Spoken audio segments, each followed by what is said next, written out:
Microphone check, 1 2. Boop boop boop boom.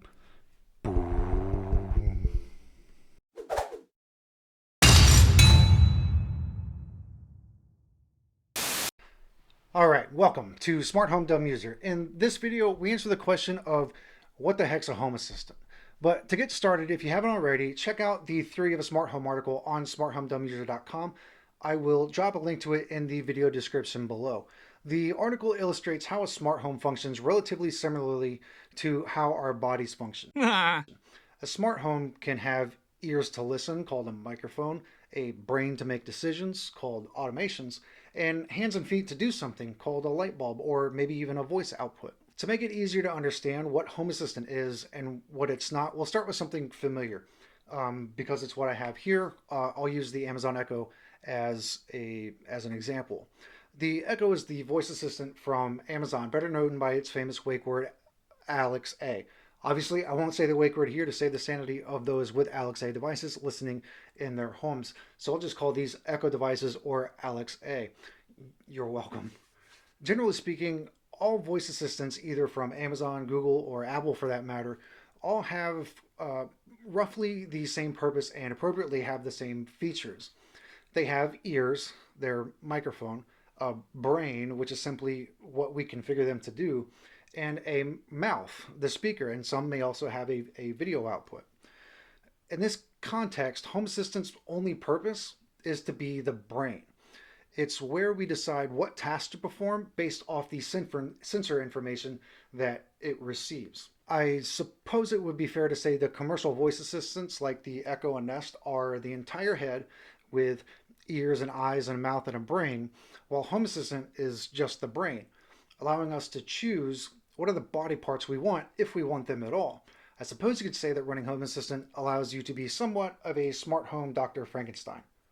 This just got weird. Whatever. Create evil homes. Also, Home Assistant is 100% open source.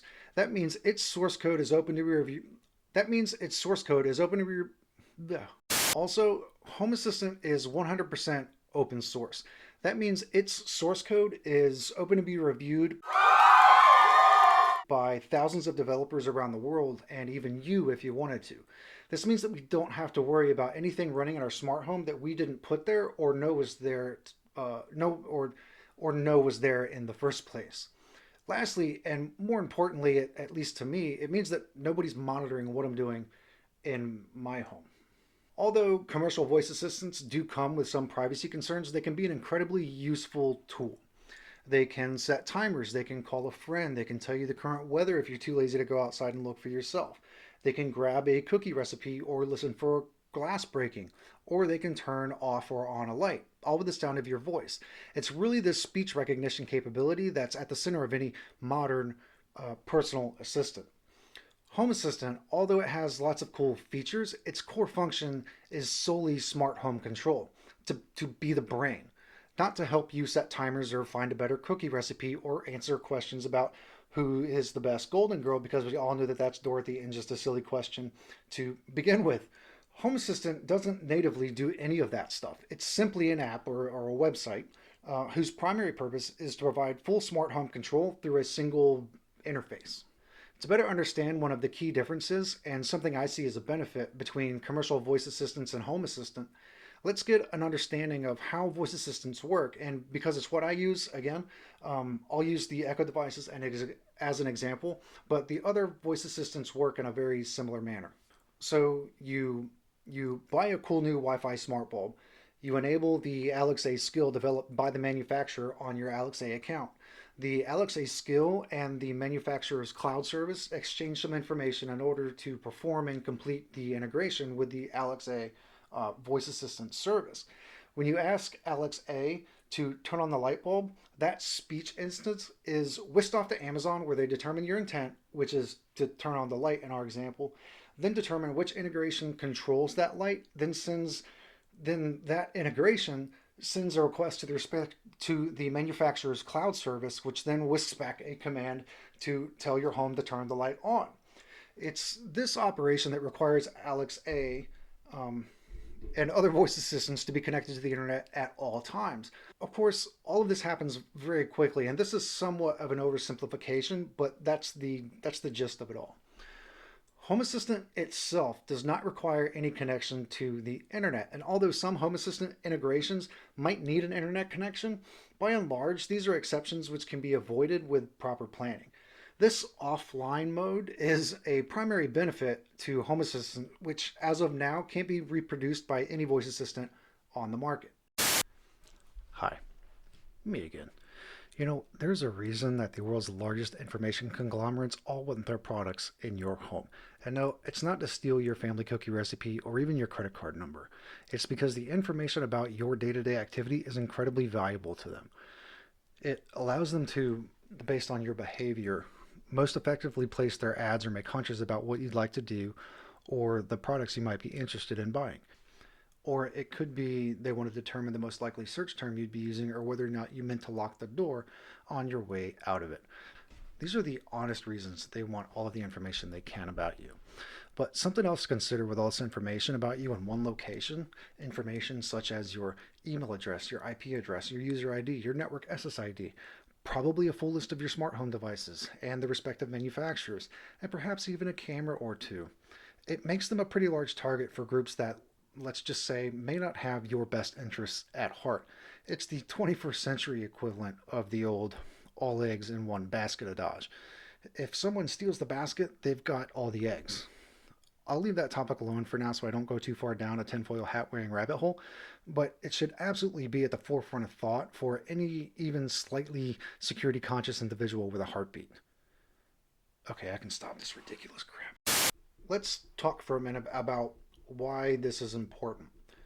Smart home devices and Internet of Things devices, IoT devices in general, are historically pretty insecure.